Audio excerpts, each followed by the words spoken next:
Everybody, welcome to the Corona lockdown video number 71. Kiln opening day. Firing went okay. A couple of mistakes I made, but I'll explain that in the video. So here's the opening.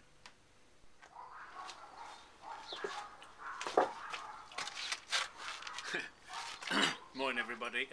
The camera's tilted down because it's quite a bright day here, and when I tilt the camera up we've just got darkness here, so you'll have to bear with me from sort of here down, which I don't think is a great loss to yourselves, but there you go. The firing today, the other day, is it's semi-good, semi-bad. I made a mistake. I'll just come a bit closer actually. I made a mistake in the firing. I've got three markings on my damper for reduction: R1, R2, R3. They're reduction 1, reduction 2, reduction 3. And at body reduction you put it into R1, and then you move to R2 when you release the reduction. Unfortunately I put it into R2 by mistake at body reduction stage, so there's not as much body reduction as there should have been. So that's a bit of a failure. What should have been this colour came out this colour at the top, the reds. I lost some of the reds, but at least I know what the problem is, and I made a note of it in the book, and I won't do it again. You know, you learn by your mistakes. The rest of it's fine. There's been some really nice results, so I'm going to show you them now. So it's always good practice to make copious notes when you're doing a firing, because no matter how much you think, oh, I'll remember that, you don't. So I've remarked the R marks on the damper, and there's a note there that I'll go back to when I fire again, and I'll make sure that I get it into the proper reduction. It's just a lighter reduction. It wasn't as heavy as it needs to be, and it didn't draw all the oxides out of the body that I wanted it to, but it's an easy mistake to make, and so that's it. That's the mistake I made. Let's have a look at the positives.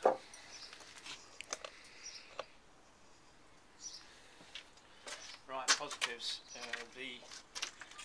Some more of these black pots came out. Some of them are just plain black. There's no slip on the outside. The glaze on the inside is taken okay. The fact that there's a lot of oxides in this body has overcome the oxidation problem, because it's gone red on the inside because it had no alternative really. It's a black body, so they came out okay.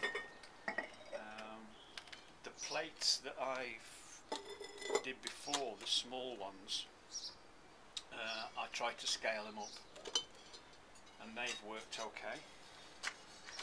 Don't know if the camera can pick it up. That's the blue sweep, and it's gone sort of a lilac-y purple running.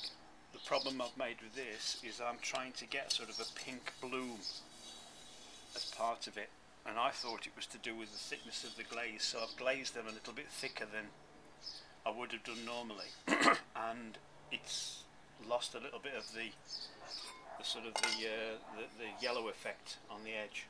So we'll learn from that. This is how it should have gone. So there's one there, as you can see. But unfortunately, that one's warped on the bottom. Things you do, problems you get, but there you go. So that's that. They came out okay. I've done a number of moon jars, little mini moon jars. These are going to be an installation. I've got a box of these. There'll be a dozen of these sat in a row as a kind of collection of moon jars. So they came out okay. Small bowls have come out okay. That's that yellow nickel. This in the last firing, I fired these. Now these have got a black slip underneath with the cobalt blue going through. So the next lot of pots I've done this last firing is I didn't put the black slip on. I put a normal body slip on, so the original body slip. And this is exactly the same glaze. This is over a black slip, this is over just a normal body slip. that I've put on, thickly put on. You'll have seen that in previous ones. And the cobalt underneath has gone a sort of lilac purple under this dolomite glaze.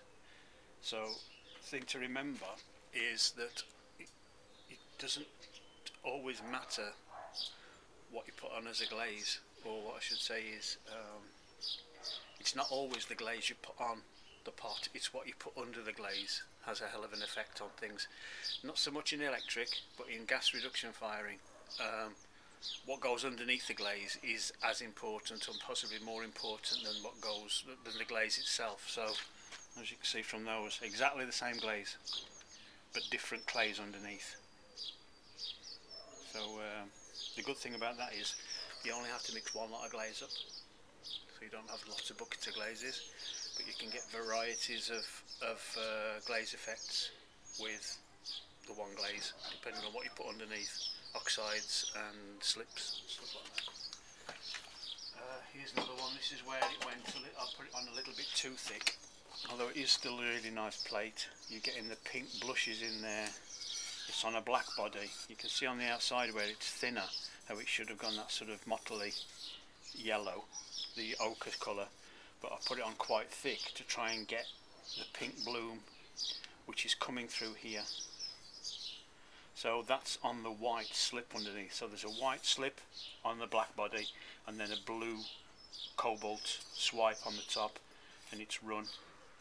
So I think it goes pink on where it's sort of on the whiter clay. So, but that's a lovely little bowl, little plate. So it does scale up. So that's the result. Here I have the big moon jar that I did in the previous video. That's come out nicely. It's just had glaze swiped on it. You can see where it's splashed on, where you just, so that even the foot ring of that's fine. That's worked out. So that's a nice pot. That's come out well. I did a collaboration with a friend of mine named Jill Riley, who's an excellent potter, and I did the moon jars and she did the decoration on, so I'll get a couple of those and show you those now. Okay, what I have here is a large moon jar that I made, which has got black, just matte black slip on it, but my friend Jill, who makes beautiful porcelain pots with porcelain flowers on, has put these porcelain flower petals on it, and she's decorated it. So there's a sort of triptych, I suppose. This is the large one. There is a medium-sized one, and put that down very carefully. And this is the small one. And they've turned out really well. I've put my dolomite white glaze on. This glaze has gone on the inside. I'll just bring that up so you can have a look at that flower. So delicate and beautifully done. So that's a collaborative piece. It's nice to work with other potters on things. So basically I've just given her the canvas and she's done her work on it. So pleased with those. I think she'll be pleased. Nice few pots. So there we go. Time to go. Going to make some more of these and develop them. They're very, very nice. And next time I'll excuse me, I'll not make the mistake of putting it in reduction too late. Okay, see you next time. Right, so there we have it, another one open. Pots will be on Etsy soon, and catch you next time. Okay, bye bye.